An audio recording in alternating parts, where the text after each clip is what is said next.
जय हिंद, वंदे मातरम। स्वागत है आप सभी का गुरुजी वर्ल्ड एग्जाम स्टडी प्लेटफॉर्म में। राष्ट्र हित में शिक्षा, this is Dheeraj Dwivedi from Guruji world.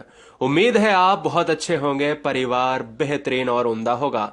आज की यह वीडियो हम एनवायरमेंट के top 30 questions, very very most important. याद रखिएगा, ये वो क्वेश्चन होंगे जो पूरी तरीके से मॉडल पेपर जो आपका बनता है उसके आधार पर सारे क्वेश्चन लिए हैं विद मैप के साथ। तो चलिए इसी जोश के साथ अपने स्कोर को चेक कर लेते हैं। और पहला क्वेश्चन आपके स्क्रीन पर यह रहा, निम्नलिखित में किस राज्य में काली मृदा पाई जाती है। दोस्तों बहुत सिंपल क्वेश्चन है, यहां से 3 से 4 क्वेश्चन बनेंगे। इस क्वेश्चन का आंसर जाएगा ऑप्शन नंबर सी के साथ। अब काली मृदा का क्षेत्र अगर मानचित्र में देखा जाए तो ये रहेगा गुजरात वाला पार्ट, और गुजरात वाला पार्ट है तो यहां से 2 क्वेश्चन बनेंगे कि भैया ये बताइए कि भारत का एक ऐसा राज्य है जो सबसे तट रेखा वाला, जो सबसे लंबी तट रेखा वाला राज्य है वो है गुजरात। ठीक है। और दूसरा क्वेश्चन ये बनेगा कि भारत में सबसे ज्यादा नमक का उत्पादन कहां पर होता है, वो भी गुजरात में ही होता है। ऑप्शन किसके साथ, सी के साथ चला जाएगा। अगला क्वेश्चन, किस ग्रह को शाम का तारा कहा जाता है। दोस्तों यदि हम इस वीडियो में देखें 30 क्वेश्चंस में, वो क्वेश्चन इनकी व्याख्या से तो आपके आने वाले एग्जाम में डायरेक्ट फंस जाने वाले हैं, तो इनको बहुत अच्छे से रट मारिएगा। ठीक है। चलिए, किस ग्रह को शाम का तारा कहा जाता है, तो यह कहा जाता है शुक्र को। अब बहुत सारे बच्चे परेशान एग्जाम में तब हो जाते हैं, जैसे पिछले ही बार आपके एग्जाम में क्वेश्चन पूछ लिया था यूरेनस और नेपच्यून से। तो दोस्तों यहां पर आपको परेशान क्या करता है, इसके इंग्लिश नाम परेशान करते हैं। ठीक है। तो इंग्लिश में आपको ऐसे दे देगा कि भाई यूरेनस, तो बच्चों को तो भाई अरुण वरुण पता है और उसने हिंदी में ही उस इंग्लिश वर्ड को लिख दिया, तो सभी के आपको इंग्लिश का हिंदी मालूम होना चाहिए। बुध को मरकरी कहा जाता है जो सबसे छोटा ग्रह है। ठीक है ना। शुक्र वीनस कहा जाता है जो इस क्वेश्चन का राइट आंसर है। शाम का तारा, सांझ का तारा, जिसको हम मॉर्निंग स्टार के नाम से भी जानते हैं। पृथ्वी अर्थ है, मंगल मार्स है, बृहस्पति जुपिटर है, ठीक है ना, जो सबसे बड़ा है। सौरमंडल का शनि सैटर्न है, और अगर देखा जाए अरुण यूरेनस है। अरुण को यूरेनस से कैसे याद करोगे, यू आ, इस तरीके से सेम सेम वर्डिंग है। और नेपच्यून बचा हुआ है वो वरुण ग्रह, ये हरे ग्रह कहलाते हैं क्योंकि मेथेन गैस की अधिकता होती है। मंगल ग्रह है रेड वाला, क्योंकि यहां पर रेड ऑक्साइड का जो है जमीनी इलाका है। पृथ्वी को ब्लू प्लेनेट कहा जाता है, नीला ग्रह, क्योंकि यहां पर पानी की अधिकता है ना। चलिए दोस्तों, बहुत सारे बच्चों का क्वेश्चन होता है, क्वेश्चन हो भी रहा होगा कि सर आप कैसे, मैं बिल्कुल अभी ठीक हूँ। एक्सीडेंट में क्या है कि मैं कह सकता हूं आपको बिल्कुल ठीक हूँ। एक्सीडेंट में चीजें, चोट जो ब्रेन में लगती है वो ठीक नहीं होती जल्दी। ठीक है। मैं अपने फेस की ड्रेसिंग करवा रहा हूं तो चीजें नॉर्मल हो जाएंगी, मैं ऐसी उम्मीद करता हूं। फिलहाल वीडियो आपको दूंगा और ज्यादा से ज्यादा। निम्नलिखित में किसे विश्व की छत कहा जाता है, और यहां पर जो आंसर जाने वाला है वो पामीर के साथ। अब बहुत सारे बच्चे ये नहीं जानते होंगे कि पामीर की छत है कहां पर।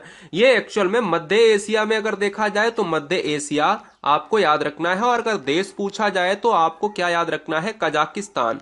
क्या याद रखना है दोस्तों, कजाकिस्तान आपको याद रखना है। कौन सा देश है, कजाकिस्तान है। ये सबसे ऊंचे छतों में आता है, एक छत छत की तरीके से छाया है। अगला, काकरापार परमाणु शक्ति केंद्र कहां पर अवस्थित है। यह क्वेश्चन एग्जाम में ट्रेंड हो सकता है।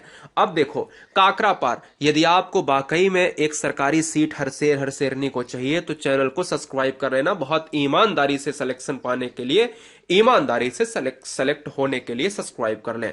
काकरापार परमाणु शक्ति केंद्र है वो है गुजरात में। गुजरात से मैंने आल्सो क्वेश्चन बताए हुए भी है कि सबसे लंबी तटरेखा वाला राज्य गुजरात है। ठीक है ना, ये आपको याद रखना है। और काकरापार भी गुजरात से ही क्वेश्चन बनेगा, काली मृदा गुजरात से ही क्वेश्चन बनेगा। काली मृदा से एक और क्वेश्चन मैंने स्टार्टिंग में नहीं बताया है कि भैया ये याद कर लो कि कपास जो उगता है वो काली मृदा में ही उगता है। और काली मृदा के दो दो नाम भी हो सकते हैं, जिसको हम रेगुड़ या रेगुर मृदा भी कहते हैं। अगला, विश्व की सबसे लंबी नदी कौन सी है। अब ये क्वेश्चन बहुत सिंपल है। क्यों लिया है, क्योंकि यहां से 3 से 4 क्वेश्चन एग्जाम में फैक्ट पूछ सकता है उससे अंदर कि गंगा जो है ये इंडिया की तो है, गंगा जो है वो इंडिया की है। इसकी लंबाई आप 25-25 किलोमीटर आप याद रख लीजिएगा। और नील नदी जो है आपकी 4000 किलोमीटर से भी ज्यादा है। और यह दोस्तों कहां पर है, ये अफ्रीका में है। इसका क्षेत्र पूछ लेता है। अब आप कहोगे सर बच्चे क्वेश्चन तो सिंपल है, लेकिन अगर यहां से क्वेश्चन पूछ लिया तो थोड़ा सा टफ हो जाएगा ना। तो 4 ऑप्शन दे देगा तो वहां पर टफ बन जाएगा। और अगर क्वेश्चन में ये पूछ लिया जाए, मैं यहां से अगर एक टफ क्वेश्चन बना दूं कि ये बताओ कि नील नदी गिरती कहां पर है, तो बच्चे परेशान हो जाएंगे। तो भूमध्य रेखा, जिसको हम इक्वेटर भी कहते हैं, और भूमध्य रेखा से संबंधित भूमध्य सागर आप याद कर लो इसी नाम से, भूमध्य सागर में यह नील नदी गिरती है। तो आंसर किसके साथ जाएगा? ऑप्शन नंबर ए के साथ। अच्छा, भारत होता यहां पर तो ऑप्शन हो जाता डी अगला। अच्छा, भारत में सबसे बड़ी नदी पूछता तो यह भी याद रखो, भारत की सबसे बड़ी नदी यह है और भारत की सबसे लंबी नदी यह है। बड़ी का मतलब अववाह क्षेत्र होता है जो पानी को ज्यादा मात्रा में ढोकर ले जाती है चौड़ाई में, ठीक है। विश्व मलेरिया दिवस कब मनाया जाता है? तो आधे बच्चे कंफ्यूज हो जाने वाले हैं। देखिए, मलेरिया दिवस जो मनाया जाता है वो कहीं ना कहीं ऑप्शन बी जाएगा।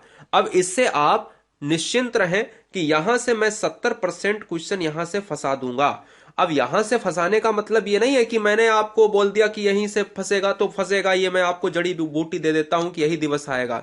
मैंने ऑलरेडी 20 से 25 क्वेश्चन की दिवस की वीडियो वो एनवायरमेंट वाली दिवस पढ़ाए हैं, जिसमें पक्षी दिवस, पृथ्वी दिवस, जल दिवस, जैव विविधता दिवस, वो तो आपको याद करने पड़ेंगे, ठीक है। फिलहाल मैं उम्मीद करता हूं कि यहां से क्वेश्चन आ जाएगा। 25 अप्रैल को मलेरिया दिवस, कैंसर दिवस 4 फरवरी को, परिवार दिवस 1 जनवरी को, जो आपके एनवायरनमेंट में पहला चैप्टर ही है, राष्ट्रीय बालिका दिवस 24 जनवरी को, साथ ही साथ बालिका और महिला दिवस दोनों को एक साथ याद कर लो, 8 मार्च और 24 जनवरी, राष्ट्रीय मतदाता दिवस दोस्तों 25 जनवरी को, और विज्ञान दिवस 28 फरवरी को। ये 28 फरवरी तो अभी डायरेक्ट पूछा ही गया था एग्जाम में।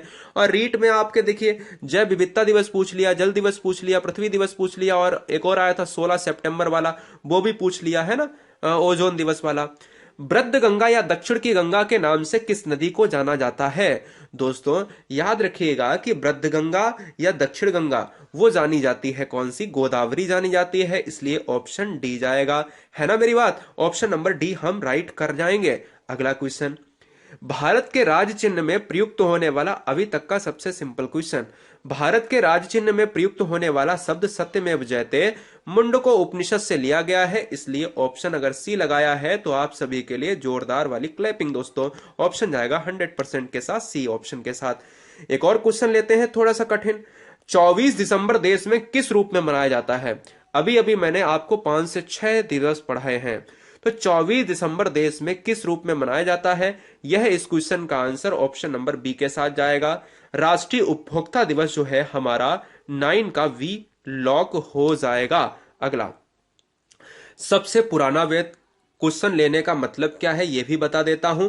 वेदों की संख्या पूछ सकता है तो 4 होती है। ये क्वेश्चन यूपी टेट में हमेशा आता है, या तो वेद पूछ लेगा या पुराण की संख्या पूछ लेगा, तो एक आपको याद रखनी है, ठीक है ना। वेदों की संख्या में अगर मैं बात पूछ लूं कि भाई ये बताओ, थोड़ा सा टफ का क्वेश्चन, बाद का वेद किसे कहा जाता है? बाद का वेद कहा जाता है अथर्व वेद को। और पुराना वेद किसे कहा जाता है? तो वो ऋग्वेद को कहा जाता है, इसलिए इस क्वेश्चन को हम ऑप्शन नंबर बी के साथ। और साम वेद को संगीत का वेद कहा जाता है, जिसको संगीत का वेद हम किस किस तरीके से कह सकते हैं? यजुर्वेद, अथर्ववेद, इसको गद्य पद्य का वेद कहा जाता है, और इसको हम जादू टोने का वेद भी कहते हैं। अगला, भारत का उद्धारक या स्थानीय स्वशासन का जनक, यानी भारत का उद्धारक किसे कहा जाता है? क्वेश्चन पहला यहां से बन सकता है, और क्वेश्चन दूसरा, स्थानीय स्वशासन का जनक किसे कहा जाता है? अब ये क्वेश्चन आपके लिए कठिन बन गया, लेकिन बहुत सारे बच्चों को आता भी होगा। लेकिन ये क्वेश्चन आपके एग्जाम में 1-2 क्वेश्चन हिस्ट्री से और 4 से 5 क्वेश्चन मिलेंगे आपके पॉलिटी से। तो पॉलिटी की वीडियो आपको आने वाले टाइम में मिल जाएंगी, या नीचे आप लिंक जरूर देखिए, लिंक बिल्कुल देखिए। अगर नए बच्चे आप हैं तो उस लिंक को देखिए। 10-10 से 15-15 मिनट के वीडियो में मैंने पूरे चैप्टर को खत्म करने की कोशिश करी है। डिटेल में पढ़ो, टेस्ट लगाओ, ठीक है। तुरंत डिटेल में इसके बाद वीडियो आ रही है। अगला, लॉर्ड रिपन हो जाएगा इस क्वेश्चन का राइट आंसर। ऑप्शन जाएगा किसके साथ? सी के साथ जाएगा। लॉर्ड रिपन स्थानीय स्वशासन के जनक कहे जाते हैं। Who discovered the south pole, जो आपका साउथ पोल है, दक्षिणी ध्रुव है, यानी जो दक्षिणी ध्रुव है, उसकी खोज किसने करी? डिस्कवर्ड किसने करा है दोस्तों? ऑप्शन जाएगा किसके साथ? रोवार्ड एमंडसन के साथ चला जाएगा। दक्षिणी ध्रुव की खोज रोवार्ड एमंडसन के द्वारा। बहुत सारे बच्चे रॉबर्ट प्रियरी याद रख लेते हैं, जो गलत हो जाएगा। उत्तरी ध्रुव और दक्षिणी ध्रुव, south pole and north pole में अंतर है मेरे लाल, क्लियर है? तो इस चीज को आप याद रखिएगा, ठीक है। नॉर्थ की बात करें तो, साउथ की बात करें तो बहुत जमीन आसमान का अंतर है। 13 नंबर, पृथ्वी और सूर्य के बीच अधिकतम दूरी किस तिथि को होती है? तो पृथ्वी और सूर्य के बीच जो अधिकतम दूरी होती है वो होती है 4 जुलाई को। कौन सी होती है? 4 जुलाई को होती है। और अगर यह सूर्य है, अगर यह पृथ्वी है, अगर यह पृथ्वी है, तो अगर मैं देखूं एक साल में दो ऐसी स्थितियां बनती हैं, एक तो भैया जनवरी वाली स्थिति और एक तो आपकी बनती है जुलाई वाली स्थिति। तो जुलाई में जब सूर्य पृथ्वी की बात करता है तो दूर होता है, जिसको हम कहते हैं एपीहिलियन। और जब होती है भैया जनवरी में सूर्य की स्थिति तो वो पास होता है। देखिए 152.1 मिलियन किलोमीटर, और 1 मिलियन में होते हैं 10 लाख होते हैं, ठीक है ना, 10 लाख होते हैं। तो मैं ये कह सकता हूं कि भाई 152 मिलियन और 147, तो ये संख्या कम है। तो जनवरी में सूर्य की दूरी कम होती है पृथ्वी से, और जुलाई में सूर्य की दूरी पृथ्वी से ज्यादा होती है। अधिकतम पूछा है तो जुलाई होगा। कितनी जुलाई? तो दोस्तों 4 जुलाई। अगर कम पूछे तो 3 जनवरी को, यह भी याद रख लीजिएगा, 3 जनवरी। तो 3 जनवरी को कम और 4 जुलाई को अधिकतम। बिछुआ भारत के निम्नलिखित में किस राज्य का लोक नृत्य है? दोस्तों आपने सभी ने बिहू पढ़ा होगा, बिहू सभी जानते हैं भाई असम में है। तो मुझे यह बताओ बिछुआ भारत का जो एक लोक नृत्य है, तो 3 नृत्य आपको मैं बता रहा हूं। एक आप याद रख लीजिएगा कली गोपाल, क्या? एक आप याद रख लीजिएगा कली गोपाल, और एक आप याद रख लीजिएगा बिहू, और एक आप याद रख लीजिएगा बिछुआ। ये बिछुआ लिखा है, ये सभी आपके असम क्षेत्र के हैं, इसलिए इस क्वेश्चन को याद रख लीजिएगा, जिसमें कली गोपाल मेरे हिसाब से बहुत इंपॉर्टेंट है, क्योंकि बिहू तो सभी जानते हैं, वो तो आ जाएगा, वो लगा ही दोगे। भारत की प्रथम बहुउद्देशीय परियोजना किस नदी पर बनाई गई है? तो यह बहुउद्देशीय परियोजना कावेरी नदी, यमुना नदी, दामोदर नदी या गंडक नदी? दोस्तों इस क्वेश्चन का आंसर चला जाएगा ऑप्शन नंबर सी के साथ, दामोदर नदी पर जो है बहुउद्देशीय परियोजना बनाई गई है। और याद रखिएगा जवाहरलाल नेहरू ने हमारी इन परियोजनाओं को भारत का मंदिर कहा है। भारत के मंदिर के नाम से कहकर किसने पुकारा? अगर क्वेश्चन में पूछा जाए तो जवाहरलाल नेहरू। किस प्रधानमंत्री के कार्यकाल में यह हुआ? तो भी भैया नेहरू। तो ये चीजें आप याद रखिए। 16 नंबर से भी 2 से 3 क्वेश्चन बनेंगे। भारत भारतीयों के लिए है, यह नारा किस संस्था ने दिया था? तो दोस्तों ये बहुत सिंपल क्वेश्चन है, या तो बी में आप कंफ्यूज हो गए या तो सी में। तो ऑप्शन जाएगा भाई बी के साथ, आर्य समाज हो जाएगा इस क्वेश्चन का राइट आंसर। और याद रखें कि आर्य समाज की स्थापना किसने करी थी? दयानंद सरस्वती ने करी थी। दयानंद सरस्वती ने ही करी थी, इस चीज को आप याद रखें। अगला, सबसे छोटा ग्रह किसे कहा जाता है? ये ग्रह थोड़ा सा गलत लिखा है। सबसे छोटा ग्रह किसे कहा जाता है? तो मैं ये कह सकता हूं कि भैया बुध को सबसे छोटा ग्रह कहा जाता है। और यह शुक्र जो है यह सांझ का तारा, इवनिंग स्टार, मॉर्निंग स्टार है। और रेड जो प्लेनेट कहलाएगा वो दोस्तों मंगल कहलाएगा। इसलिए हम ऑप्शन किसके साथ लॉक करेंगे? ऑप्शन सी जाएगा, सबसे छोटा ग्रह है बुध है। देश का लौह पुरुष किसे कहा जाता है? बहुत सिंपल सा प्रश्न है। लौह पुरुष कहा जाएगा सरदार पटेल के साथ। ऑप्शन जाएगा किसके साथ? ए के साथ चला जाएगा। अच्छा पूछा जाए आपसे कि भाई ये बताओ कि देश का पहला उप प्रधानमंत्री कौन था, या देश का पहला गृह मंत्री कौन था? तो जरा मुझे कमेंट करके बताएं, ये क्वेश्चन भी आते हैं। बन्नरघट्टा राष्ट्रीय पार्क यानी बन्नरघट्टा नेशनल पार्क कहां पर अवस्थित है? ओडिशा में है, कर्नाटक में है, महाराष्ट्र में है या तमिलनाडु में है? मैं 2 आपको बता रहा हूं जो इंपॉर्टेंट है, 2 नहीं बल्कि 3 बताऊंगा। एक तो क्वेश्चन में ये पूछ सकता है भितरकनिका कहां पर है? तो भितरकनिका जो है उड़ीसा में है। और एक कर्नाटक में दोस्तों आपको याद रखना है कि यक्षगान कहां पर है? कर्नाटक में इसका लोक नृत्य है। और इसका जो है बन्नरघट्टा क्या है? इसका यहां पर क्या है? यहां पर राष्ट्रीय पार्क है। तो यक्षगान लोक नृत्य बहुत पूछा जाता है, और बन्नरघट्टा यहां पर इसका राष्ट्रीय नेशनल पार्क हो जाएगा। ऑप्शन नंबर बी हो जाएगा। भारत के लिए निम्नलिखित राज्यों में किसे भारत का कोहिनूर कहा जाता है? यह क्वेश्चन एग्जाम में इतना पूछा जाता है कि आप कल्पना नहीं कर सकते हो दोस्तों। देखिए कि अगर मैं आपसे पूछूं कि भाई किसे भारत का कोहिनूर कहा जाता है, तो भारत का कोहिनूर आंध्र प्रदेश को कहा जाता है। ऑप्शन सी लॉक किया जाए। मेरे लाल याद रखो क्यों कहा जाता है, आखिर ऐसा क्यों? क्योंकि भारत का कोहिनूर आंध्र प्रदेश को इसलिए कहा जाता है क्योंकि वहां के जिले गोलकुंडा यानी जो गोलकुंडा का स्थान है वहां से कोहिनूर हीरा को निकाला गया और इसलिए इसको कह दिया गया आंध्र प्रदेश, यानी कोहिनूर कह दिया गया। ऑप्शन ए जाएगा।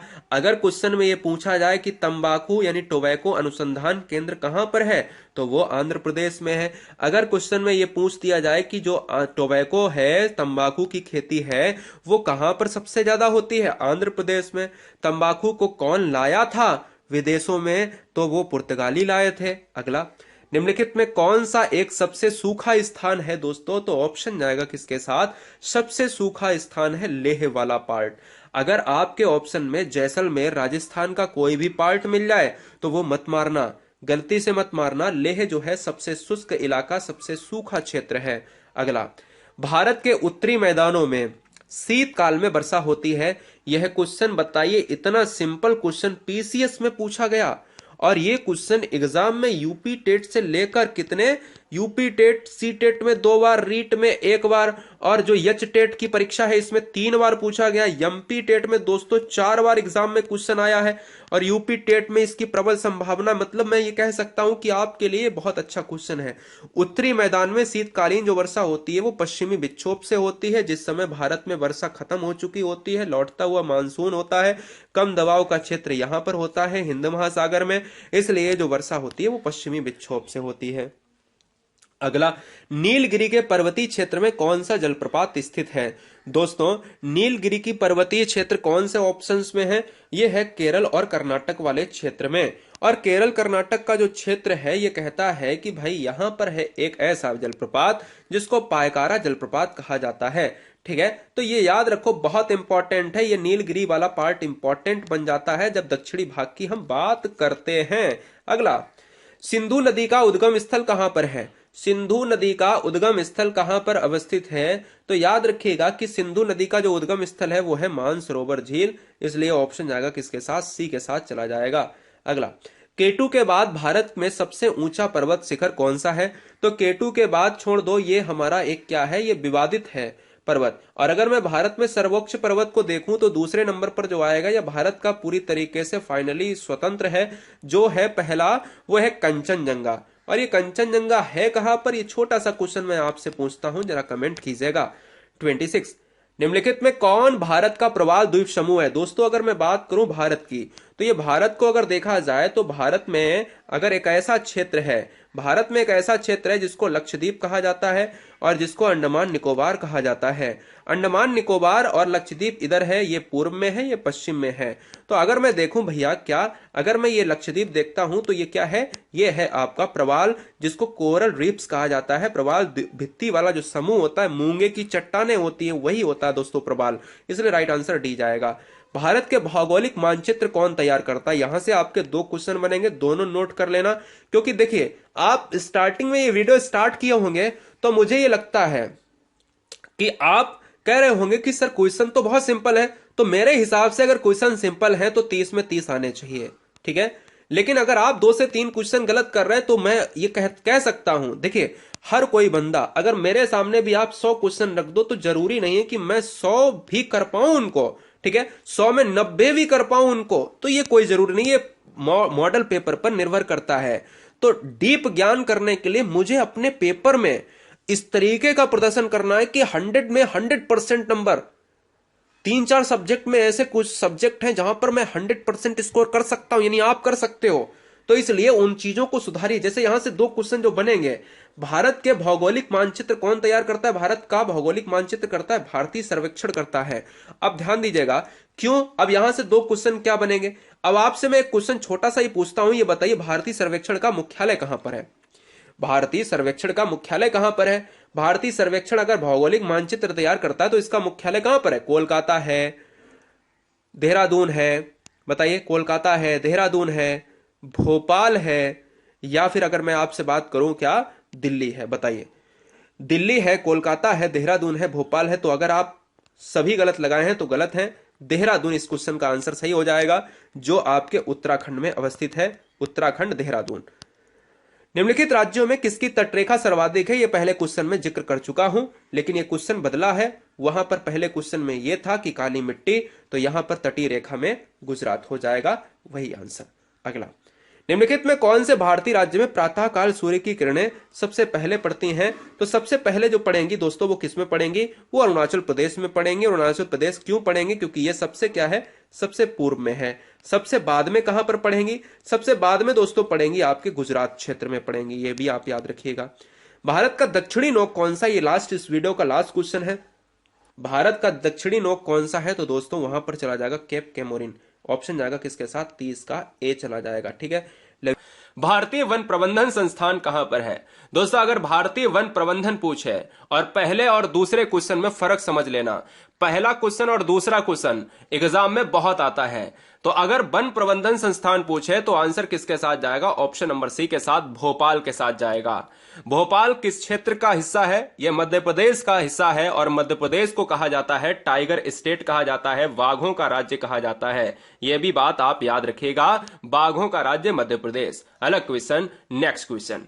भारतीय वन सर्वेक्षण, अभी मैंने आपसे पूछा भारतीय वन प्रबंधन संस्थान कहां है? तो आंसर भोपाल। भारतीय वन सर्वेक्षण का मुख्यालय कहां है? तो answer Dehradun, part of Uttarakhand. याद रहे कि उत्तराखंड को फ्लावर्स वैली का स्टेट कहा जाता है। यानी फ्लावर्स वैली किसे कहते हैं? कहां पर फूलों की घाटी है? उत्तराखंड में है। अगर शांति घाटी पूछे तो केरल में है। भोपाल में क्या है? भोपाल में वन सर्वेक्षण है। और क्या है? भोपाल में क्या है? वन प्रबंधन है। और वन सर्वेक्षण कहां पर है? देहरादून में है। करनाल में क्या है? करनाल में दोस्तों है दुग्ध अनुसंधान केंद्र, यानी भारतीय जो डेयरी अनुसंधान केंद्र है वो करनाल में है, ठीक है। इस यहां पर जो आंसर जाने वाला है वो ऑप्शन नंबर बी के साथ चला जाएगा। अगला क्वेश्चन, बाघ संरक्षण परियोजना कब से शुरू हुई?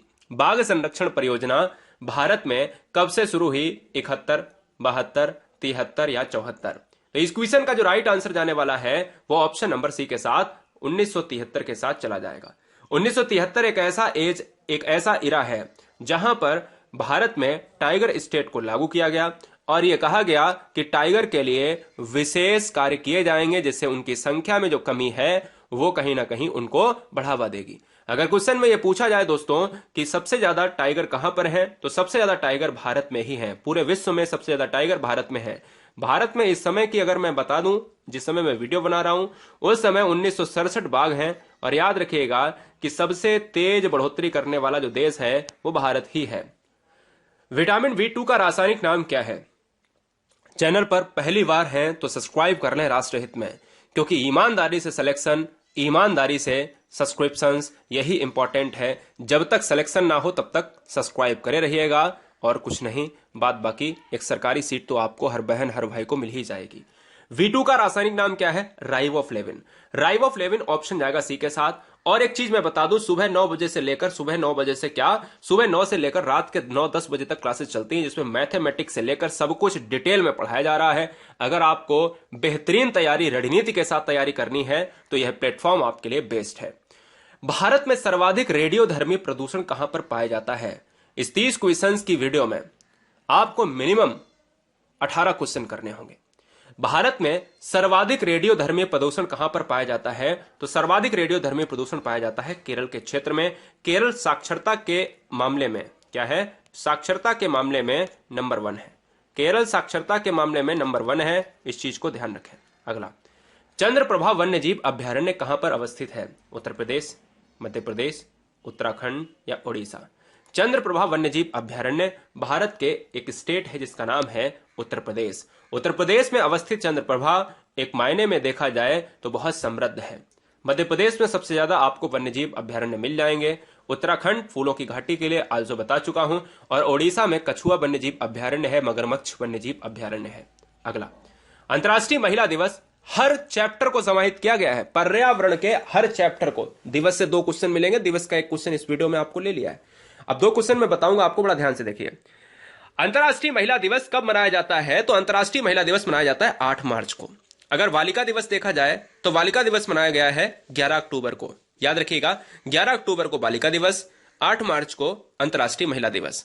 अगर मैं पूछूं आपसे कि भाई स्वास्थ्य दिवस तो 7 अप्रैल को, अगर युवा दिवस तो 12 जनवरी को, अगर जल दिवस तो 22 मार्च को, अगर पृथ्वी दिवस 22 अप्रैल को, जैव विविधता दिवस 22 मई को, ओजोन दिवस 16 सितंबर को। क्या चाहिए आपको? अगला क्वेश्चन, भारत का पर्यावरण शिक्षा केंद्र कहां पर अवस्थित है? मैंने अभी आपको बताया कि वन प्रबंधन संस्थान कहां पर है, और वो वाला जो क्वेश्चन आपका भोपाल वाला और देहरादून वाला दोनों कॉन्सेप्ट आपके क्लियर हो गए। भारत का पर्यावरण शिक्षा केंद्र अगर पूछ ले तो कहां पर है, यह है गुजरात के पार्ट अहमदाबाद, यानी अहमदाबाद हो जाएगा इस क्वेश्चन का right answer. Option C Ahmedabad part of Gujarat. Option C क्यों जाएगा, क्योंकि यहां पर पर्यावरण शिक्षा केंद्र पूछा है, education centre, environment education centre है। डॉल्फिन मैन ऑफ इंडिया किसे कहा जाता है और वाटर मैन ऑफ इंडिया किसे कहा जाता है, दोनों लिख लीजिएगा फटाफट। वाटर मैन ऑफ इंडिया, जल पुरुष, भारत का जल पुरुष कहा जाता है राजेंद्र सिंह को, और डॉल्फिन मैन ऑफ इंडिया किसे कहा जाता है, यह रविंद्र कुमार को। रविंद्र कुमार को कहा जाता है, इसलिए ऑप्शन जाएगा ए के साथ। सुंदरलाल बहुगुणा चिपको आंदोलन से संबंधित है। चिपको आंदोलन कब शुरू हुआ था, तो 70 के दशक में चिपको आंदोलन उत्तराखंड के रैणी गांव से स्टार्ट हुआ था। उत्तराखंड के रैणी गांव से स्टार्ट हुआ था, यह बात आप दिमाग में याद रख लीजिएगा। क्वेश्चन नंबर 9, भविष्य का ईंधन किसे कहा जाता है। भविष्य का ईंधन क्या इथेनॉल होगा, हाइड्रोजन होगा, मीथेन होगा, या फिर प्राकृतिक गैस। दोस्तों, यदि आप इस वीडियो को देख रहे हैं कंसंट्रेशन के साथ, वीडियो खत्म होने के बाद आपको यह देखना है कि हम पूरी डिटेल के साथ, शिद्दत के साथ पढ़ा रहे हैं। एक एक टॉपिक को, एनवायरमेंट का खत्म किया है, मैथमेटिक्स का खत्म कर रहे हैं। और याद रखिएगा कि उन सभी टॉपिक पर एक बार क्लिक करके ये देखिए कि क्या आप जो पढ़ रहे हैं वो क्या सही पढ़ रहे हैं, सटीक पढ़ रहे हैं, जो आपके सिलेबस में है, तो वो आपको नीचे लिंक में मिलेगा। उसकी एक एक वीडियो 10-10 मिनट की है, 15-15 मिनट की है। देखिए कितनी जल्दी सिलेबस खत्म हो जाएगा। 2 घंटे में चाहोगे तो एनवायरमेंट उड़ जाएगा, पता ही नहीं चलेगा। आंसर किसके साथ जाएगा, हाइड्रोजन के साथ। ऑप्शन जाएगा बी के साथ। नेक्स्ट, भारत सरकार ने पर्यावरण संरक्षण अधिनियम कब लागू किया। भारत सरकार ने एनवायरमेंट जो संरक्षण है कि भाई पर्यावरण संरक्षण के अंतर्गत जीव जंतु, पौधे, पेड़ पौधे जो भी हैं, उन सभी को संरक्षित किया जाए, और यह अधिनियम 1986 में आया, इसलिए ऑप्शन जाएगा सी के साथ। याद रहे दोस्तों, ये क्वेश्चन एग्जाम में बहुत पूछा जाता है, और बाघ अधिनियम वाला भी, यानी टाइगर जो बाघ संरक्षण अधिनियम है, वो भी पूछा जाता है, जो अभी मैंने कराया हुआ है। क्वेश्चन नंबर 11 बहुत इंपॉर्टेंट है, पिछले 2 सालों से पूछा जा रहा है। नॉकरेक जीव मंडल रिजर्व कहां पर अवस्थित है। अब आपसे ये नहीं पूछता है कि जिम कॉर्बेट कहां पर है, अब आपसे ये नहीं पूछता है चंद्रप्रभा, एक बार पूछ सकता है, लेकिन चंद्रप्रभा बहुत सरल क्वेश्चन आ जाता है। अब आपसे ये नहीं पूछता है कि भाई ये बताओ कि जो आपका मध्य प्रदेश में कौन सा है, असम में मानस है, काजीरंगा है, ये थोड़े से सिंपल क्वेश्चन हो गए। लेकिन अब आपसे ये पूछ देता है नॉकरेक जीव मंडल रिजर्व कहां पर अवस्थित है, तो यह है मेघालय में। इसलिए इस क्वेश्चन का राइट आंसर जाएगा वो ऑप्शन नंबर डी के साथ चला जाएगा, डी राइट हो जाएगा। अगला, सोडियम को किसमें रखकर संचित किया जाता है। गोल्डन क्वेश्चन है दोस्तों, इस वीडियो का सबसे गोल्डन और सबसे जबरदस्त क्वेश्चन। सोडियम को मिट्टी के तेल में रखा जाता है, जिसको हम कैरोसिन कहते हैं, और ऑप्शन जाएगा ए के साथ। क्या जाएगा, ऑप्शन ए जाएगा। इस क्वेश्चन को आप बीआईएमपी क्वेश्चन में स्टार बना के लिख लीजिएगा, वेरी वेरी मोस्ट इंपॉर्टेंट। मूंगा चट्टान किस महासागर में पाई जाती है। 5 महासागरों में अगर मैं आपसे बात करूं, तो आपसे मैं बात करूंगा तो क्वेश्चन आपको याद रखना है क्या, कि 5 महासागरों में अगर देखा जाए तो सबसे बड़ा महासागर है प्रशांत महासागर, और प्रशांत महासागर में मूंगा चट्टानों का एक बहुत बड़ा क्षेत्र देखने को मिलता है। दोस्तों, 14 नंबर आपके स्क्रीन पर यह रहा। रेडियम की खोज किसने करी थी। अगर देखा जाए रेडियम की खोज के लिए मैरी क्वेरी, यानी मैडम क्वेरी। मैडम क्वेरी इस क्वेश्चन का जो राइट आंसर जाएगा वो ऑप्शन नंबर ए के साथ चला जाएगा। बहुत जबरदस्त और बहुत सिंपल क्वेश्चन था। थोड़ा सा क्वेश्चन लेते हैं कठिन। वातावरण का प्रत्येक भाग जो पौधों पर प्रभाव डालता है उसे क्या कहते हैं। वातावरण, एनवायरमेंट, भाई एनवायरमेंट, जो एनवायरमेंट है वो क्या है, चारों तरफ का जो घिरा हुआ क्षेत्र है, वो पौधों पर अगर प्रभाव डालता है, प्रत्येक भाग जो पौधों पर प्रभाव डालता है उसे कहेंगे पारिस्थितिकीय कारक। जो भी आपके ऑब्जेक्ट होते हैं इकोलॉजी से, इकोलॉजी सिस्टम से जुड़े हुए, वो दोस्तों कहलाते हैं पारिस्थितिकीय कारक कहलाते हैं। जो जीव पर्यावरण में अपना भोजन स्वयं बनाते हैं उन्हें क्या कहेंगे। जो जीव पर्यावरण में स्वयं अपना भोजन बनाएंगे दोस्तों, उसे हम कहेंगे उत्पादक।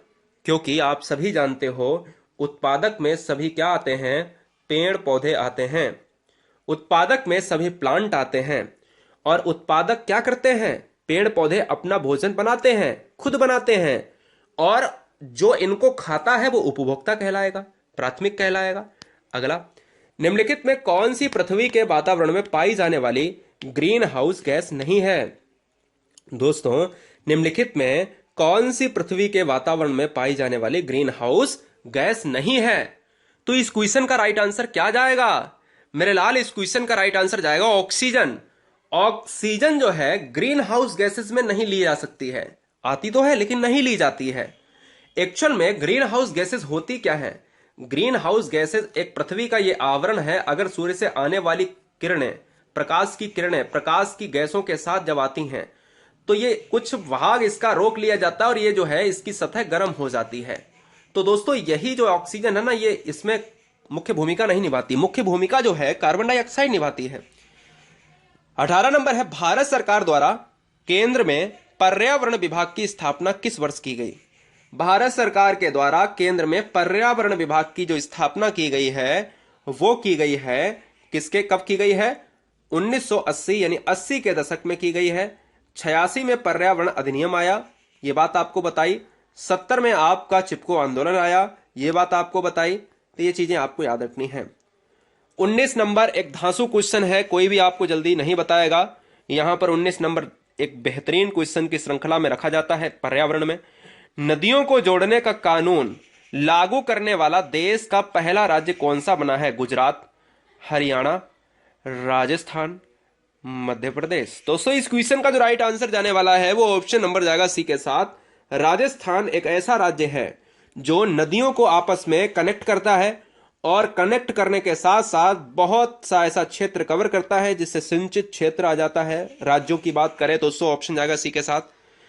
20 नंबर बहुत सिंपल है, शुष्क हवा में नाइट्रोजन की मात्रा कितनी होती है? शुष्क हवा में नाइट्रोजन की मात्रा दोस्तों कितनी होती है? कमेंट कीजिएगा। दोस्तों अगर मैं बात करूं यहां पर, अगर नाइट्रोजन की बात करूं तो सबसे ज्यादा 78% होती है। 21% ऑक्सीजन होती है। क्या ऑक्सीजन होती है? यहां नाइट्रोजन होती है। अगर मैं यहां पर 0.03% ले लेता हूं तो यहां पर कार्बन डाइऑक्साइड हो जाती है, कार्बन डाइऑक्साइड। तो यहां जो ऑप्शन जाएगा वो किसके साथ? ऑप्शन नंबर बी के साथ चला जाएगा। अगला क्वेश्चन, लास्ट के 21 से 30 क्वेश्चन को बहुत ध्यान से पढ़िएगा। साइलेंट वैली में दुर्लभ और नष्ट प्राय पशु कौन सा है? साइलेंट वैली कहां है? केरल में है। केरल में क्या है? साइलेंट वैली है। केरल में क्या है? शांति घाटी है। केरल में क्या है? मूक घाटी है। जितने भी नाम लिए हैं ये एक ही चीज है, मूक घाटी, शांति घाटी, साइलेंट वैली एक ही चीज है। अगर पूछा जाए कौन सा है तो दोस्तों ये जाएगा शेर की पूंछ जैसा मकाक्यू। नागरहोल नेशनल पार्क किस राज्य में है? कर्नाटक राज्य में है क्या? बताइएगा फटाफट। नागरहोल मध्य प्रदेश में है क्या? उड़ीसा में है? राजस्थान में? तो नागरहोल है आपका कर्नाटक में है। और कर्नाटक का एक प्रमुख लोक नृत्य भी है, वो भी याद कर लीजिएगा, जिसका नाम है यक्षगान। यक्षगान क्या है? इसका यहां का लोक नृत्य है। भारत के किस राज्य में विश्व का सबसे बड़ा थोरियम का भंडार? अगर क्वेश्चन में यह पूछा जाए कि विश्व में सबसे ज्यादा थोरियम किस देश में होता है, अमेरिका, रूस, भारत, चीन, ऐसे ऑप्शन हो तो भारत मारिए। भारत में सबसे ज्यादा थोरियम बोल्ट मिलता है। थोरियम बोल्ट मिलता है, थोरियम का भंडार मिलता है, और यह है केरल। केरल में दोस्तों पाया जाता है। और केरल में कहां पर? मोनोजाइट बालू में। मोनोजाइट एक अयस्क है, थोरियम का है, ये याद रखिएगा। निम्नलिखित में यौगिक यानी में से कौन सा यौगिक किस समूह को सहायक आहार कारक कहा जाता है? निम्न में से यौगिक के किस समूह को सहायक आहार कारक कहा जाता है? तो विटामिन। देखिए विटामिन कोई भी प्रोटीन नहीं देता, विटामिन कोई भी एनर्जी नहीं देता, लेकिन ये आहार में शामिल किया जाता है। विटामिन बी, विटामिन ए से लेकर B12 तक, बी, सी, डी, ई, ए के जो भी विटामिन हैं, ठीक है ना, ए, डी, ई के, बी, सी विटामिन। ए, डी, ई के विटामिन होता है वसा में घुलनशील और बी, सी होता है जल में घुलनशील। अगला क्वेश्चन, विटामिन सी को और किस नाम से जानते हैं? बहुत सिंपल सा क्वेश्चन है, चिंदी सा क्वेश्चन है। तो देखिएगा यहां पर अगर मैं बात करूं, होलकट ने इसकी खोज करी और एस्कॉर्बिक एसिड जाना जाता है, और इससे जो स्कर्वी रोग होता है जिसको हम खट्टे पदार्थों से इसको हम करते हैं पूरा। गोल्डन चावल, गोल्डन राइस एक प्रचुरतम स्रोत है। कौन से विटामिन का गोल्डन राइस एक प्रचुरतम स्रोत है? कमेंट करिएगा दोस्तों। तो इस क्वेश्चन का राइट आंसर जाएगा विटामिन ए। बहुत सारे बच्चे एकदम से यहां पर ऑप्शन देखे तो तुरंत लगा गए। भाई सिंपल सी बात है, ये कोई भी यहां पर बैकग्राउंड लगा हुआ है। देखिए इस क्वेश्चन का जो राइट आंसर जाएगा वो ऑप्शन नंबर ए जाएगा। विटामिन ए से जो रोग होता है वो रतौंधी हो जाता है, और इसका जो रासायनिक नाम होता है वो रेटिनॉल हो जाता है। अगला, किस राज्य में सबरीमाला मंदिर स्थित है? तो सबरीमाला मंदिर है केरल राज्य में। बहुत सिंपल सा क्वेश्चन है। सबरीमाला मंदिर विवादों में रहा है महिलाओं की एंट्री के लिए। बहुत इंपॉर्टेंट क्वेश्चन है, 28 नंबर। ऐसा क्वेश्चन देखने को मिलेगा एग्जाम में, मैं वादे के साथ कह सकता हूं। दुलहस्ती पावर स्टेशन किस नदी पर आधारित है? दुलहस्ती पावर स्टेशन जो है वो चिनाब नदी पर आधारित है और चिनाब नदी पर है, ये बात आप दिमाग में फीड कर लीजिएगा। सेकेंड लास्ट क्वेश्चन आपके स्क्रीन पर है, ऑलेरी कल्चर किससे संबंधित है? ऑलेरी कल्चर किससे संबंधित है? तो दोस्तों याद रखिएगा, ऑलेरी कल्चर जो है वो है सब्जियों के कल्चर से, सब्जियों की खेती से।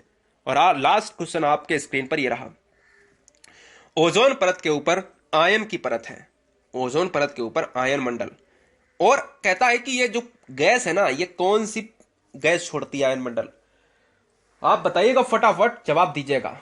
गुरुजी वर्ल्ड एग्जाम स्टडी प्लेटफॉर्म को जो बहन, जो भाई, जो गृहिणी सब्सक्राइब किए उन सभी का दिल से धन्यवाद, और जो नहीं किए हैं उन सभी को भी बहुत सारा प्यार, क्योंकि सिलेक्शन हमारे लिए इंपॉर्टेंट है।